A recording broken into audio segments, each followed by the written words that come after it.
All right, we are now live recording, and I want to introduce Suzanne Fuller, who is the author who's going to be talking to you today about her first book for children. So I want to tell you a few things. First of all, my name is Jennifer Widman. I'm with the South Dakota Humanities Council, and I just want to welcome you all to the South Dakota Festival of Books and Young Readers Festival. We're just so pleased that you're joining us here. We are always happy to spend time celebrating books with readers of every age. So thank you for joining us.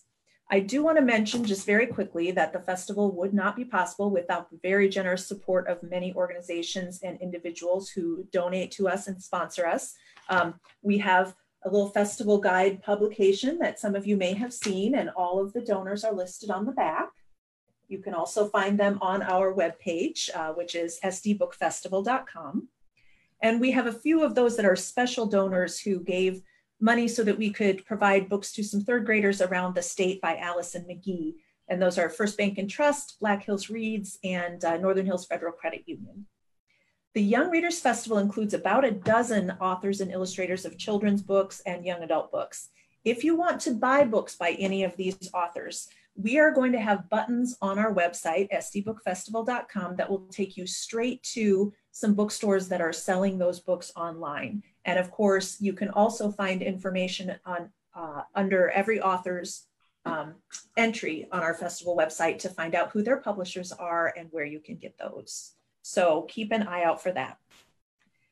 And today's program features, as I said, Suzanne Fuller, and she is going to be talking about her book, The Girl Who Moved to the Town That Wasn't There.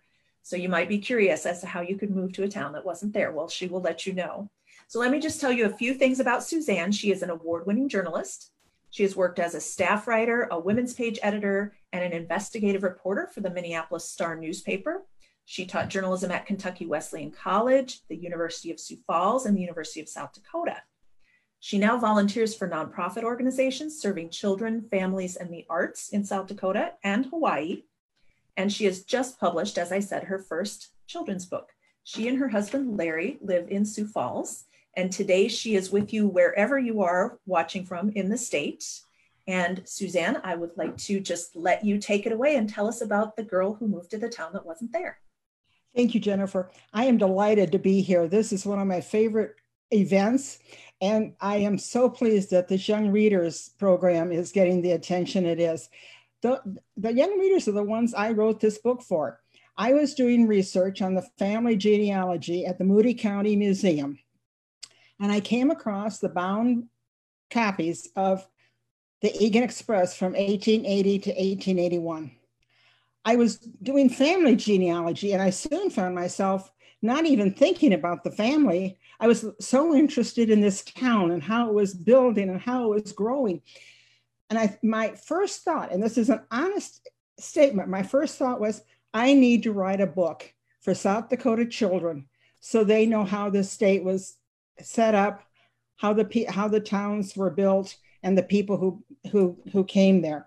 So this is a wonderful opportunity for me to tell you about this book that I indeed did write. It was a long journey, and sometimes, as it always is when you're writing. The early people, this was 140 years ago. And for those of you who are children, that is a long time ago. It's probably hard to even comprehend that. But the towns were built as the country moved westward. The railroads would come out and they would lay out tracks, and they would identify where they were going to have places where they could pick up passengers, where they could pick up goods, where they could deliver supplies. And those became the nucleus for the towns. And Egan, Dakota Territory, was one of those towns that had been designated as a railroad station. The responsibility for making those towns who they were really was up to the early settlers who moved there. The book title says The Town That Wasn't There, and that's really true. There was no town. In June of 1880, when my book starts, there is one building on that prairie, which is going to be Egan, and that is the office and home of the newspaper editor. That's it. There's nothing else out there in terms of buildings, except for the newspaper editor's home. And that's how it started. Now, of course, you've got other people that are now going to start moving in because it's being advertised, it's being promoted. And there are not houses there. It's not like you could go into Sioux Falls, like if you were going to move to Sioux Falls and find all these homes for sale. There was nothing there. So what they did is they went to Roscoe, which was 2 miles north of Sioux Falls. Sioux Falls is being identified as a town that the railroads were going by. Roscoe had had that good luck 2 years earlier. And then the railroads changed their mind. And they took out the track and the stop at Roscoe, moved it 2 miles south to Egan. And there was no reason to stay in Roscoe. You couldn't bring in supplies. You couldn't bring in people to shop. You couldn't bring in employees. So it just folded. Within 90 days, that whole town was emptied out. They had put all of their buildings, their houses, their stores, their offices, even a hotel that they cut in half so they could move it to Egan, on horse-drawn wagons and taken them 2 miles over the trails of the prairie to Egan so that they would have homes. It was quite a remarkable feat. I'm still impressed that they did that.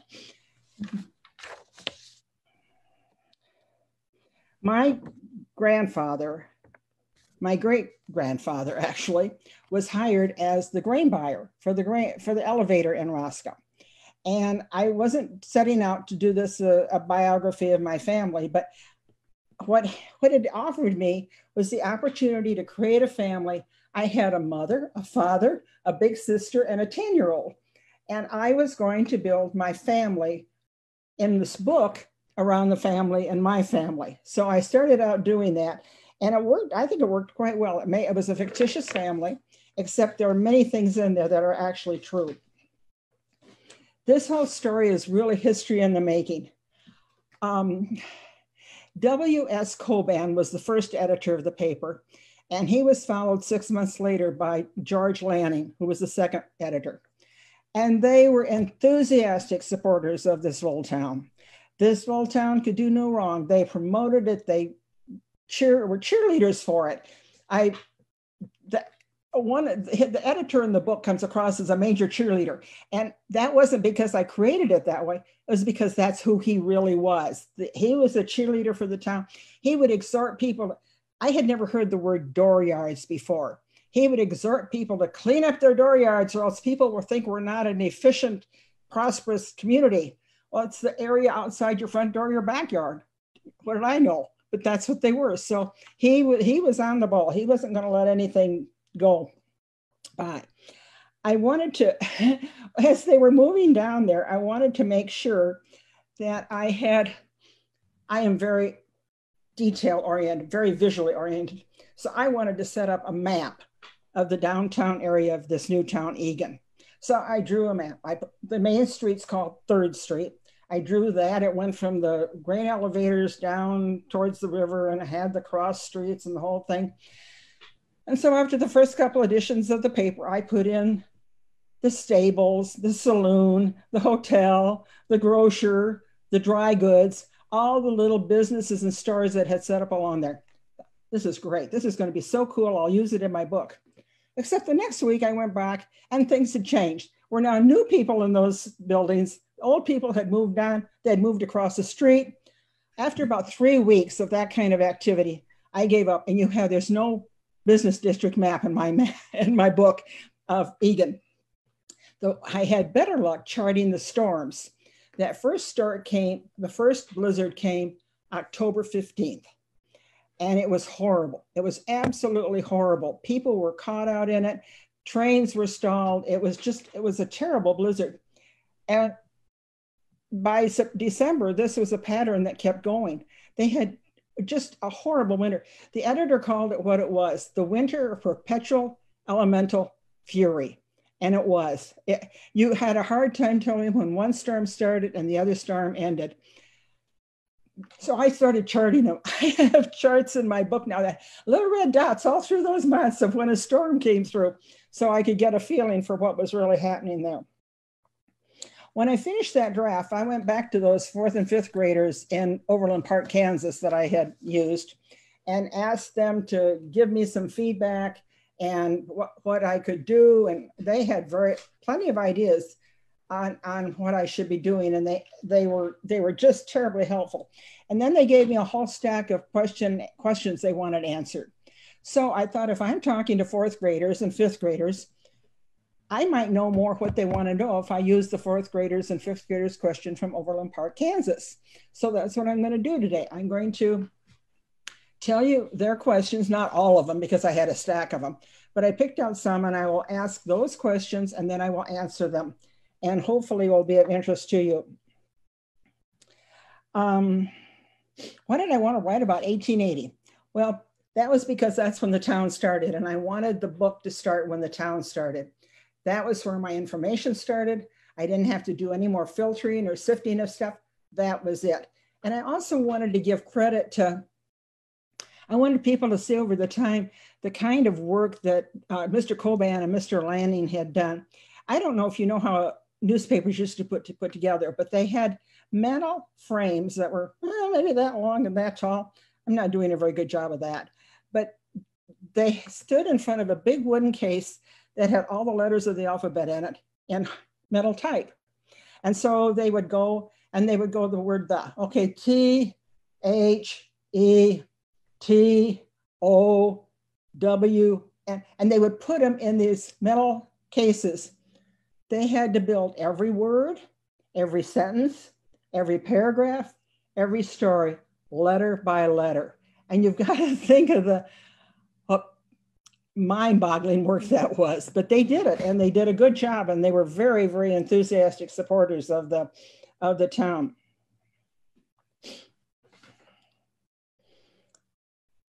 They wanted to know how I did my research. It was easy because I first of all started out with the newspapers. I had, like I said, the bound copies from 1880, 1881, and I had them all in my home because I now owned them. I had bought them, it was a roundabout way, but I now owned them. So we could take pictures of the newspaper articles. I had proof that everything I wrote was actually in a paper. I could tell you where it was. I could tell you the date. I could tell you the page. But then I realized I really was shortchanging the reader if I didn't go further than just the newspapers. So when my husband and I traveled, I found any place I could find that looked like they had 1880 kind of history stuff. Went over to the Pioneer Village in Worthington, Minnesota. Rode on steam engine trains in Colorado so I could talk to the conductor about how they kept warm in the wintertime and what they used. That's where I found out about the buffalo robes in the book.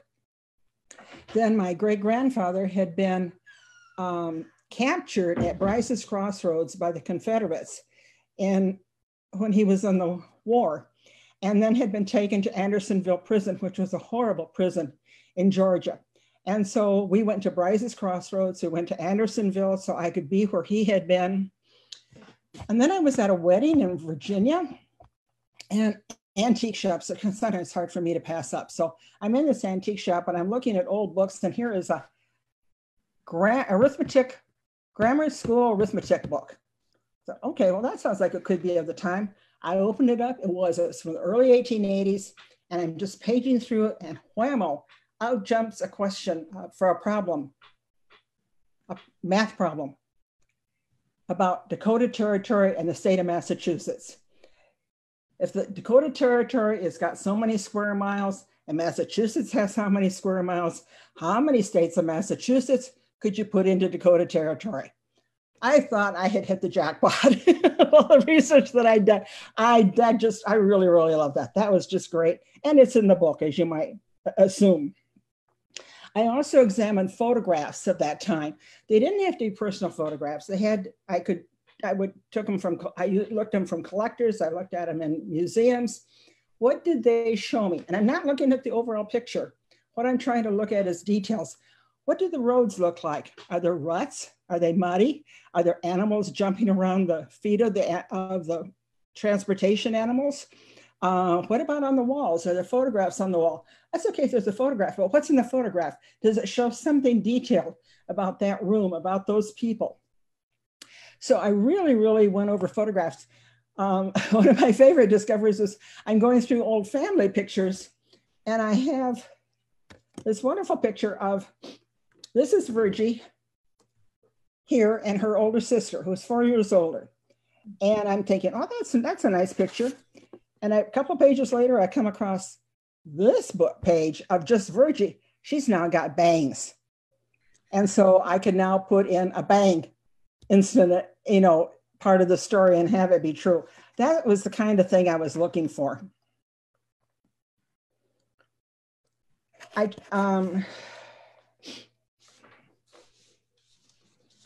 Also in the paper, I tried to find what the connections were among the people in Egan. They had connections, they were doing things together. But what did that tell me about who they were and what kind of problems they faced? Well, I got hooked on Charlie Harden. He was a man who lived in Roscoe. He had a wife and I assume some children, but we never heard very much about them. But Charlie had moved to Roscoe when it opened 2 years ago. And now he was moving, like so many people were, to Egan. It was a major event in his life, I would think. He had to move his house, he had to move his business, and he got them all settled down in Egan. And then the newspaper said he's building an addition to his house. I thought, way to go, Charlie. You must be having a prosperous career here. Well, except 3 weeks later, there was a story in the paper about Mrs. Charlie Harden, who had returned to their hometown in Minnesota. I thought, not a good sign. And a week later, Charlie had sold the business and he was on the train heading back to their hometown. Those kinds of things, people who came out on the prairie, but they had such challenges. If they were a claim out in the middle of the fields, they had isolation challenges. If they were even in town, they could have challenges because they didn't have friends or family there. They could have troubles with their jobs. Maybe it wasn't going really well. And the winter would have scared me off if I had been there that winter. It was so horrible. So people were moving in and out. They were moving for a lot of different reasons. I did not use Charlie's particular story in my book, but I used another example of a family who the wife and the 2 boys went back early, and then the husband and the daughter followed. And that was a takeoff, a fictitious takeoff of the fact of Charlie Harden. I also made it a rule that if I was reading something, I went, well, I didn't know that. I would go find out, what I didn't know. And one of the things, this is so minor, but you realize that this is not a major historical book. It's a book for children. And so I'm looking at it and I'm going, okay, they're talking about oysters. There's a new shipment of oysters that's arrived in this. And I thought, well, okay, that's nice. It seemed a little fancy for being out in the prairie in Dakota Territory in the 1880s. But I thought, well, if they're going to bring oysters out, that's okay. And then I saw numerous stories about oysters appearing on the different train shipments. And I thought, okay, I got to figure this out. Even better for those early pioneers, they could be frozen in the snowbanks. That winter, you realize they didn't have electric refrigerators in their kitchens that they could put their food into. They used the snowbanks to freeze their food. And it worked really well. Well, oysters could be frozen. So that was a really, really plus for them. And I also discovered later as I was reading something else that oysters were a very trendy food back in the 1880s and 1890s. Never knew that. How did I come up with the title? I'm now back to questions that the kids asked. How did I come up with the title? Well, we were living in Hawaii at the time, and the Maui Writers Conference was a huge, huge conference over there. So I signed up and I paid for a consultation with an agent, and I'm talking to this agent about this great book that I'm writing. And the agent next to us in a neighboring table turns around and she says, I've got your title for you. I said, okay. I didn't even think at that point I needed a title. She said, "The girl who moved to the town that wasn't there."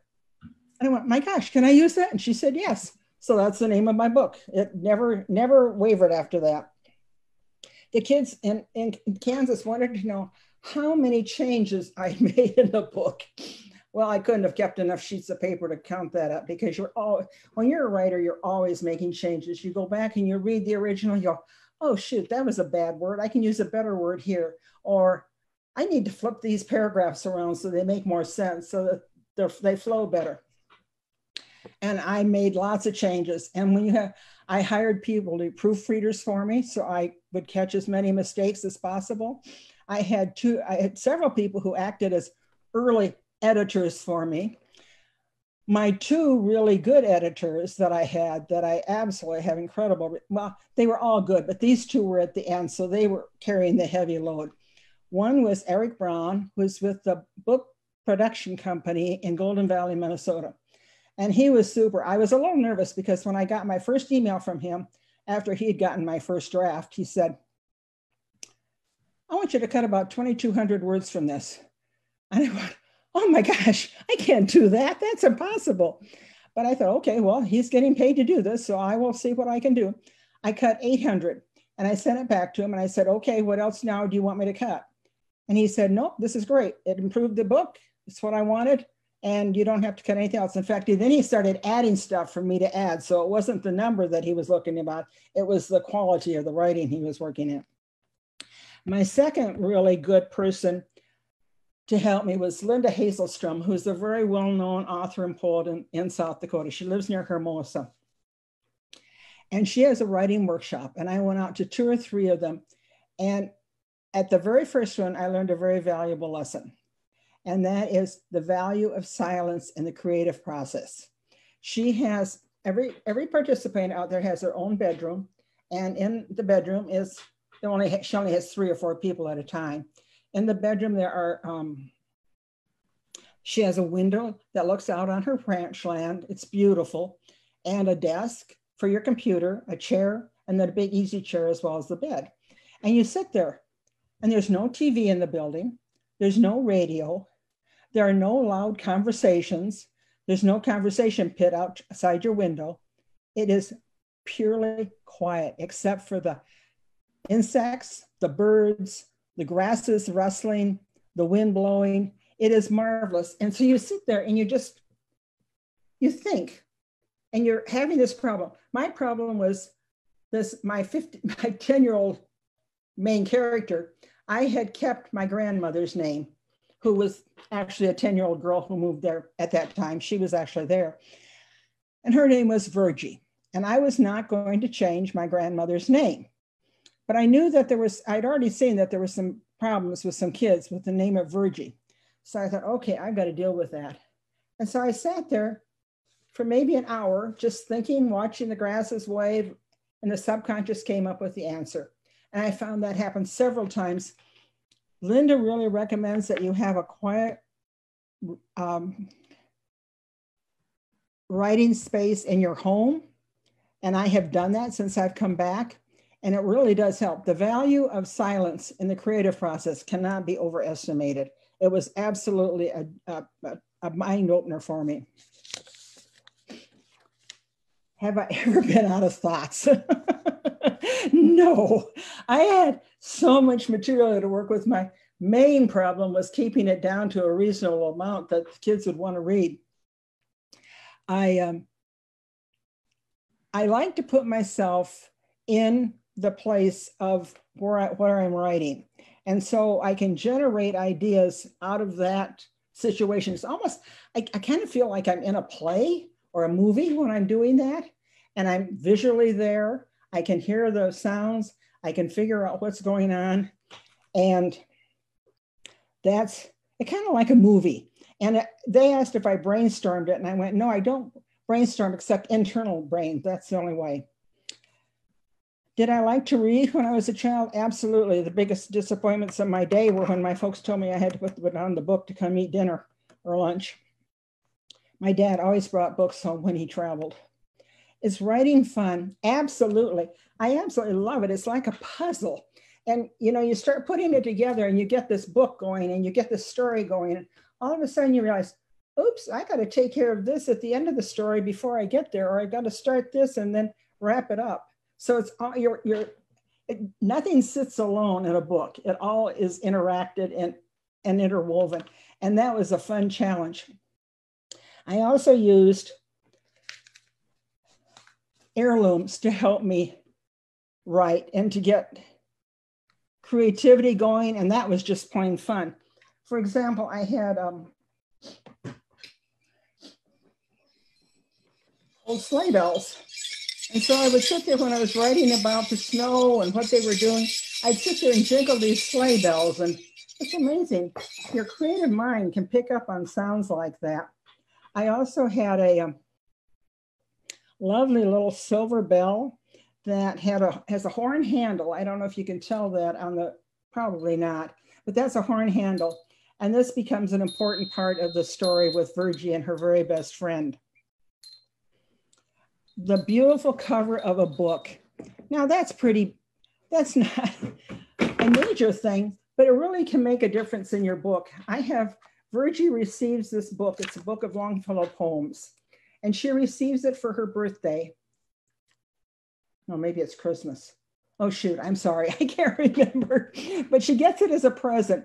And when she opens it up, I have her put her hands over it and caress the violets, and hoping to get across to the kids that this book was really important and it's something to take care of, and it's got value, and how much she loved to read.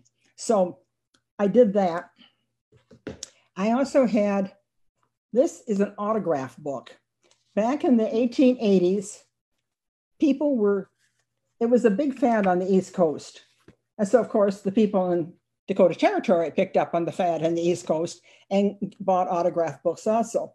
But this book, when I went through it, I found a quote from Virgie's real sister, Louis, that says, "Destiny is not without thee, but within. Thyself must make thyself." So I used that in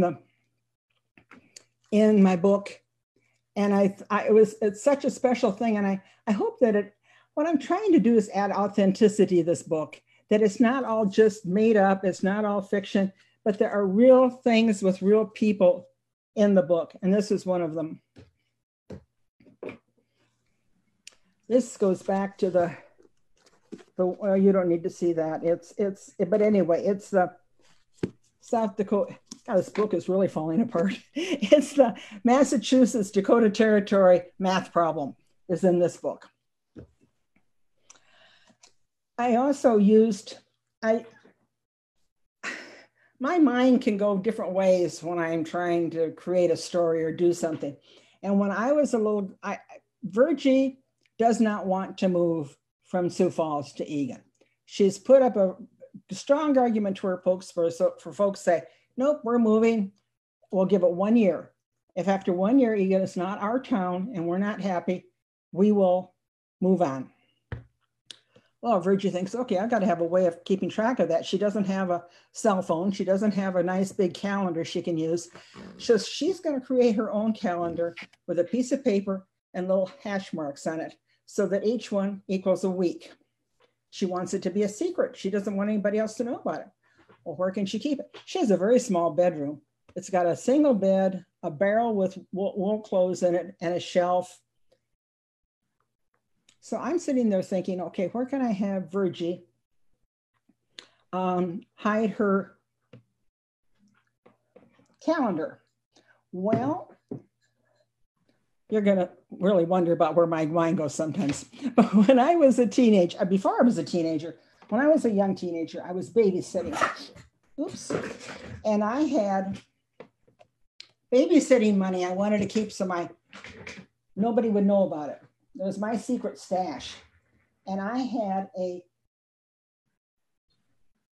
bedroom where I had the plant base was empty. I could stick my babysitting money up here. So I thought, okay, what would Virgie do? Well, she doesn't have a lamp, obviously, because they didn't have electricity, but she did have an old child's teapot that her grandparents in Austin, Minnesota had given her before they moved. So she put her paper in there, made her mark, put it back in there, and that's where she kept it. And she did that, excuse me, 12 times during the year. No, 52 times during the year. She put in 52 different marks. But it's amazing how your mind and your imagination can work together to come up with a solution to things.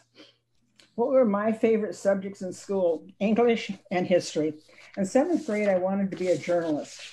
That wasn't quite where my teacher thought I should be, but I wanted to be a journalist. So I still wanted to be, but I gave it a break. And then when I was in 9th grade and I was now in high school, I was able to work for the high school newspaper. And I worked for that for 3 years. I was the editor my senior year. Then I went off to college and worked for that college paper, majored in journalism, and was an editor there. And then I went and became a staff writer for the Minneapolis Star, where I also served in a couple of different editing positions.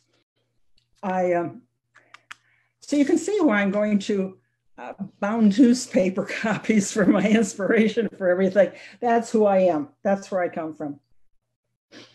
They asked what the hardest part was about being an author. And one of them was, I like to put myself in the scene. I like to see what I'm seeing. And we lived in Hawaii.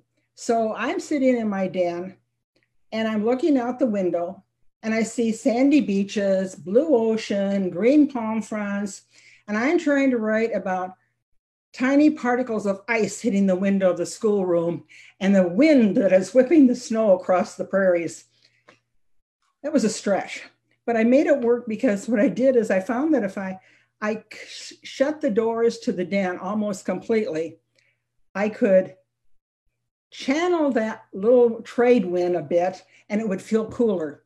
So I just then put it down several degrees and felt that was what I was doing. The second thing that was hard was putting fiction in there. I had never done fiction. I'd been a newspaper writer. You don't write fiction when you're a newspaper writer. And so I had to figure out how I could do fiction. And I finally decided that in my mind, I could be pure to myself if I used fact to create the incident, but I could use fiction to make it interesting for the child to read. And that's what I did throughout the whole entire book. I had, at the end of the school year, they had a end of the year program. And all the parents came up and stood and lined up alongside of the thing at the schoolhouse. Well, I'd never been to a school program in 1880. I had no idea what they did, but so I went and thought, okay, maybe they had a spelling contest. So I had Virgie be in a spelling contest. She lost in the first round because she spelled cemetery A-R-Y instead of E-R-Y. And then her best friend, Lottie, read a selection from the village blacksmith because they passed that on the way to school every day. And Lottie loved Longfellow. So that worked out okay. But that was, again, where you had to go to your imagination to come up with that. And one of the things I did, I made sure that if I mentioned any book, any poem, any song, any piece of poetry, that it had been printed by 1880. I didn't want to have anything that came later than that I was having Virgie or Lottie do in 1880. That wouldn't have been fine. The big question was, how did I find my publisher? And I would guess anybody who's an author is going to sit there and go, okay, how did you find your publisher? It was just pure luck. Well, maybe not. I had been sending out copies, drafts of my book to various places, manuscripts, and I'd get letters back saying, oh, this is really interesting, but you know, we aren't publishing this kind of a book this year. And I got 3 or 4 of those. And finally I was going, it would sometimes take 5 or 6 months to get those responses. And I was thinking, every year I have another birthday. I'm getting older. And when I hit my 76th birthday, I was really thinking I needed to put this book into overdrive. So I talked to Bill Hoskins. I had been a volunteer for the OLLI program, the Osher Lifelong Learning Institute in Sioux Falls. And as the volunteer there, I had introduced many people to put on their presentations, including Bill with all of his historical presentations down at the courthouse. So finally, one day after I had heard his program and I got up all my nerve and I said, Bill, I said, I have written a book. Would you be willing to read it and tell me if you can think of a couple of publishers in the area who would be willing to publish it? Because I'm thinking I can maybe get somebody specific who would really plug into this topic. He said, yeah, he'd read it. So I left it with him, came back 2 or 3 weeks later, and he said, the museum wants to publish your book. I thought I'd hit a home run. I mean, here it was, a Dakota Territory story. I now had a well-respected South Dakota historian who was going to lead the publishing effort, and I was a South Dakota author. I thought, what more could I want? I was thrilled. At the beginning of this presentation, I talked, am I still okay? Yep, maybe about 5 minutes. And do that. Okay, that's just what I was looking at. I talked about the critical role the early pioneers played in the creation of these towns. And they were a remarkable bunch. They came together and they did what they needed to do. The saloon owner downtown put up a huge, they called it a very large street lamp. Well, it went all the way down to the depot. Now that doesn't sound like a big deal, but when you think that, when you know that the trains come in at 12 or 12:30 in the middle of the night, and there are no street lights, the street lamp was a huge benefit for those travelers that they now had downtown. The businessmen in town built a bridge over the Sioux River so that the farmers could take their grains to the Egan elevator rather than the Flander elevator. There was a tornado, and the next morning, the people were all downtown hammering and sawing and putting back the houses, putting them back on their foundations, doing anything they could. The stagecoach, the Sioux Falls stagecoach came down the riverbank one day too fast, and everybody went scrambling and down the bank, and they came out and they calmed the horses and took care of the passengers and did what they could. Sidewalks were built by the local merchants. They put up wooden sidewalks in front of their stores. During that horrible winter, calls would go out to come shovel off the tracks. And you've got to think how depressing that must have been to go out in the morning, shovel like mad, only to have the tracks snowed back in by night. In the spring, when there were floods, they lost the bridge over to the east side of the town, and they set up a ferry service. A guy set up a ferry service, but he told people that if they were coming across the river to go to church on Sunday morning, he would not charge them to do that. They could do that for free. Quickly, I want to tell you about, they really wanted to recreate what was happening elsewhere. There were strawberry ice cream socials on the East Coast. So now they were having them in Egan. The only problem was the first one was so popular that they had more people than they did strawberries, but it was a huge success. And the other thing that they did was they had a 4th of July celebration. And I loved it because they called it our national day, a good old-fashioned, celebrate in a good old-fashioned way. And this is 140 years ago, remember. This is 1881 by now. The newspaper is promoting it. They're going to have a potato sack race, a foot race, pony race, horse race with cash prizes, a grease pig catching contest. The winner kept the pig. The grease pole climbing competition, and more. I have to tell you, in 1966, my husband and I went to Bryceland, Minnesota, down south here of I-90, and we went to a good old-fashioned 4th of July celebration that had many of these same activities. Not the grease pig, that was outlawed by them. But I thought, wow, our interpretation of old-fashioned, I did not stay constant back then. They were, I've got to tell you, the one thing that brought me back to 2020, the newspaper one day, I'm looking through it, and there's an ad for a catalog from Connecticut for holiday gifts. And the next week, there is a story by the editor saying, shop local. He didn't use those words, but that's what he was saying. He was saying shop local. There were horrible diseases back then, smallpox. Vermilion essentially quarantined itself against smallpox. If you hadn't had a vaccination, you couldn't come in. And if you came in, you'd be fined $25. Sioux Falls schools kicked out anybody who hadn't had a vaccination shot. So it was a tough time, but the people had fun. They held concerts and dances in the schoolhouse. They had, my favorite was the literary society that they had. And they met weekly. It was open to anybody who wanted to come. They put the notice in the paper. They had debates, book reports, entertainment, good food, good conversation, neighborhood news. And it was just a wonderful way for people to develop a friendship and a camaraderie. And the best part that I read, well, the best part, it wouldn't have gotten me there, but I read 2 stories where they were still partying at 3 a.m. in the morning. That's a time I don't even recognize. Well, I thank you for being part of my Festival of Books presentation. It's exciting to be part of it. I'm a big fan of the event, and I hope to see you sometime in person somewhere. Thank you.